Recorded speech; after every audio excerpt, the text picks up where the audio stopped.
मेरा नाम है हरिया, मैं काम करता हूँ बहुत बढ़िया, खाता हूँ खाना और रोज गाता हूँ गाना। अरे यार, आज तो बहुत देर हो गई। इस खतरनाक जंगल को देखकर तो मेरे हाथ पैर ठंडे हो गए हैं। अगर मैं वक्त पर गांव नहीं पहुंचा तो मालिक बहुत नाराज हो जाएंगे। तभी हरिया को एक आवाज सुनाई देती है। सुनिए हरि जी। अरे, ये आवाज किसने दी? तभी हरिया को सामने कुछ दूर एक औरत खड़ी दिखाई देती है। अरे भाई, ये औरत अकेली इतनी रात को इस जंगल में क्या कर रही है? चलकर पूछना पड़ेगा। फिर हरिया अपनी बैलगाड़ी उस औरत के सामने लाकर रोक देता है और उससे पूछता है। अरे सुनिए, आप इतनी रात को इस खतरनाक जंगल में अकेली क्या कर रही हैं? तभी वो औरत मीठी आवाज में कहती है, अरे हरि जी, आप आ गए। मैं कब से आपका इंतजार कर रही थी। वैसे तो यहाँ से काफी लोग गुजर चुके हैं, लेकिन मैं खास आपका इंतजार कर रही थी। अच्छा, तुम सच कह रही हो?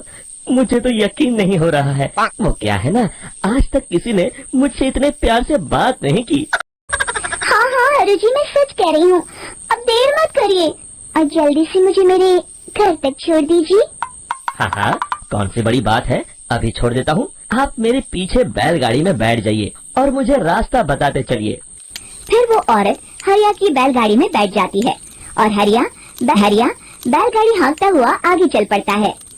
फिर उस औरत के बताए हुए रास्ते पर चलते चलते हरिया बैलगाड़ी लेकर एक काली गुफा के आगे आकर रुक जाता है। हरिया उस औरत से पूछता है, हाँ देवी जी, आपका घर कहाँ है? यहाँ तो एक गुफा के अलावा और कुछ नहीं है। तभी अचानक वो औरत हवा में उड़ने लगती है। देखते ही देखते उसका सुंदर रूप एक डरावनी चुड़ैल में बदल जाता है और वो जोर जोर से हंसती है। अरे तू तो एक नंबर का बेवकूफ निकला। तू तो भैया आसानी से मेरी बातों में आ गया। अरे मर गया रे, ये तो एक चुड़ैल है। हे भगवान बचा ले, ये तो बड़ी डरावनी दिखाई दे रही है। और फिर अगले ही पल हरिया की बैलगाड़ी में रखा सारा सामान हवा में उड़ता हुआ उस काली गुफा के अंदर चला जाता है और वो चुड़ैल भी उस गुफा के अंदर जाकर कहीं गायब हो जाती है। हरिया ये नजारा देख बुरी तरह घबरा और परेशान हो जाता है। अरे, ये चुड़ैल तो मेरा सारा सामान लेकर गुफा में गायब हो गई। अब क्या होगा? अगर मैं गांव खाली हाथ गया तो मालिक मेरी अच्छी खबर लेंगे। मेरी इस बात का कोई यकीन भी नहीं करेगा। फिर आखिर वही हुआ। हरिया के मालिक चंपक सेठ को हरिया की किसी भी बात पर रत्ती भर भी यकीन नहीं हुआ।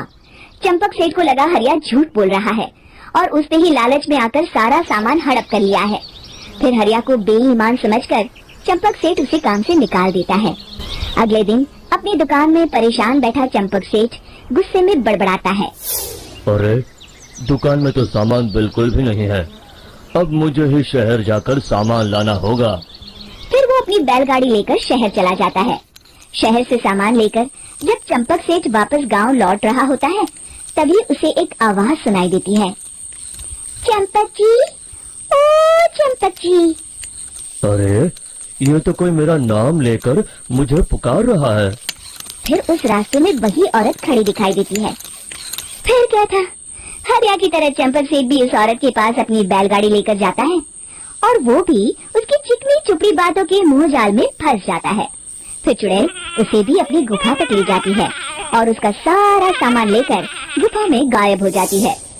बेचारा चंपक सेठ लाचार होकर खाली हाथ गांव लौट आता है। फिर ये उस जंगल में रोज की बात हो जाती है। जो कोई भी शहर से कुछ लेकर गांव की तरफ लौटता, वो चुड़ैल उसे बेवकूफ बनाकर उसका सारा सामान लेकर गुफा में गायब हो जाती। एक दिन हरिया एक लकड़हारे को उसी जंगल की तरफ जाते हुए देखता है। फिर हरिया उसे रोकते हुए कहता है, अरे भाई, क्यों अपनी मौत को दावत दे रहे हो? मेरी बात मानो, आगे जंगल में मत जाओ, वहाँ एक बड़ी भयानक चुड़ैल रहती है। लकड़हारा हरिया की बातों को नजरअंदाज करते हुए कहता है, अरे भाई, मुझे पहले ही बहुत देर हो चुकी है, मुझे जाने दो भाई। शाम तक लकड़ियाँ काट कर शहर के बाजार में बेचना है। तुम अपनी ये कहानी किसी फुर्सत में बैठे इंसान को सुनाओ, मैं तो चला। इतना कहकर लकड़हारा वहाँ से आगे जंगल की तरफ चला जाता है। फिर अगले दिन गांव के मुखिया के घर के बाहर बहुत सारे लोग जमा हो जाते हैं। तभी हाथ में कुल्हाड़ी लिए खड़ा लकड़हारा कहता है, अरे मुखिया जी, अब आप ही हमें बचाइए उस जंगल वाली चुड़ैल से। हमारा सारा काम तो शहर से ही होता है। अरे मुखिया जी, उस चुड़ैल की वजह से तो मैं पूरी तरह बर्बाद हो गया हूँ। हम सबको मिलकर उस चुड़ैल का कोई इलाज करना पड़ेगा। तभी भीड़ में खड़ा वीरा कहता है, आप लोग चिंता मत करिए, कल से वो चुड़ैल किसी को नहीं लूट पाएगी। मेरे पास एक बहुत अच्छी तरकीब है। तभी चंपक सेठ उसका मजाक उड़ाते हुए कहता है, अरे तेरा नाम वीरा है तो क्या हुआ? तूने अभी उस चुड़ैल को देखा नहीं है? जाकर अपना काम कर, बड़ा आया। तब मुखिया जी कहते हैं, नहीं नहीं चंपक सेठ, मुझे लगता है हमें इस लड़के को एक मौका देना चाहिए। फिर सभी गांव वाले मुखिया जी की बातों से सहमत हो जाते हैं और वीरा शाम को एक बैलगाड़ी में कुछ सामान लादकर उस जंगल की ओर चल देता है। वीरा, ओ वीरा, कहाँ जा रहा है? तभी वीरा मुड़ के देखता है, वही चुड़ैल एक औरत के रूप में खड़ी है। अरे बहन जी, मैं आपको ही ढूंढ रहा था। देखिए मैं आपके लिए क्या लाया हूँ। अरे वाह, तो खुद मेरे लिए इतना सामान लाया है। तू ही अकेला गांव में समझदार है। जरा देखो, मैं भी खोल के बड़ी भूख लगी है। जैसे ही चुड़ैल उस सामान पर से कपड़ा हटाती है, एक भगवान शिव की तेज रोशनी उसके अंदर मूर्ति से निकलती है और चुड़ैल अपने असली रूप में आकर जलने लगती है। अरे मैं जल रही हूँ, बचाओ! बचाओ!